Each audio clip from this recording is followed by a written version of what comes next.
Salut à tous et bienvenue sur ma chaîne YouTube et ma page Facebook ou TikTok.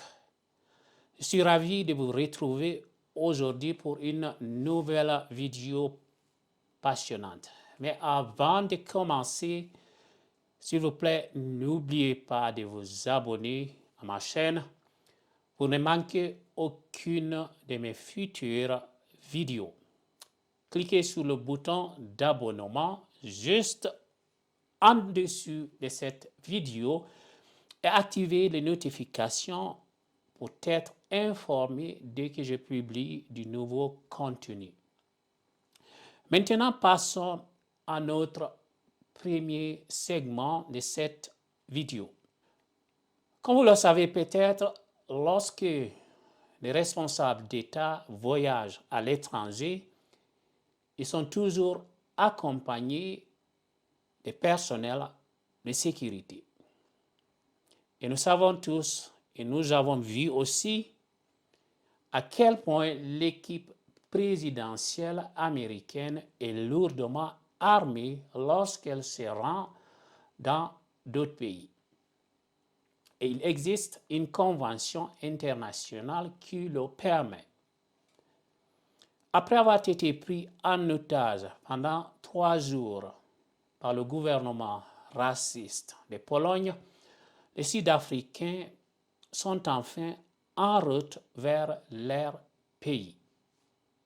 Comme beaucoup d'entre vous le savent, 100 personnels de la sécurité présidentielle sud-africain et 20 journalistes ont été victimes d'abus racistes de la part de la police téléguidée de la Pologne. Ils sont restés à bord de l'avion pendant 30 heures, sans nourriture, sans prendre une douche, sans toilette propre. Imaginez déjà à quoi peut ressembler une toilette après seulement 10 heures de vol. Beaucoup d'entre nous ont eu l'opportunité de voyager dans des avions. Et je me souviens de mon dernier vol d'Addis Abeba à Sao Paulo. Les toilettes étaient désolantes. Et c'est seulement 10 heures de voyage. Alors, il prétend que l'avion de la sécurité présidentielle de l'Afrique du Sud transportait des armes utilisées en temps de guerre et non pour la protection d'un président, ou encore qu'il y avait un passager non déclaré à bord de l'avion. Ce sont des excuses sans fondement qui cachent une réalité beaucoup plus sombre. Même ce matin, lorsqu'il quittait le territoire polonais, ces personnes ont été à nouveau victimes d'abus racistes à l'aéroport. Les femmes sud-africaines ont été interrogées sur leur carte d'embarquement, car on leur a dit qu'il n'y avait que des hommes à bord de l'avion. Donc les Polonais trouvaient toujours des excuses pour les harceler. Il est important de rappeler l'histoire de l'homme qui a tué Chris Hani, qui est le leader du Parti communiste sud-africain et combattant contre le régime de l'apartheid.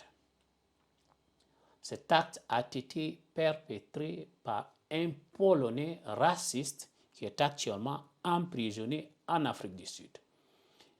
Le gouvernement polonais demande sa libération depuis des années, ce qui est tout simplement inacceptable. Quand tu commets un crime, tu dois payer pour le crime que tu as commis. Il est important de souligner que ces Africains étaient présents pour aider à trouver la paix entre la Russie et l'Ukraine. Ils ne sont pas des migrants économiques. Nous, ici en Afrique, sommes très éloignés de la Russie ou de l'Ukraine. En cas de guerre nucléaire, La Pologne est tout près. La partie triste de cette histoire est que le gouvernement sud-africain et d'autres pays africains laisseront toujours ces ambassades polonaises ouvertes dans leur pays. Ils devraient prendre des mesures réciproques sans plus tarder. Merci d'avoir regardé cette vidéo et d'avoir pris le temps de comprendre cette situation. N'oubliez pas de vous abonner à ma chaîne pour ne manquer aucune de mes prochaines vidéos. Cliquez sur le bouton d'abonnement et activez la cloche de notification pour ne manquer aucune de mes publications. Restez engagés et continuons à lutter contre le racisme et l'injustice. À bientôt. Ciao.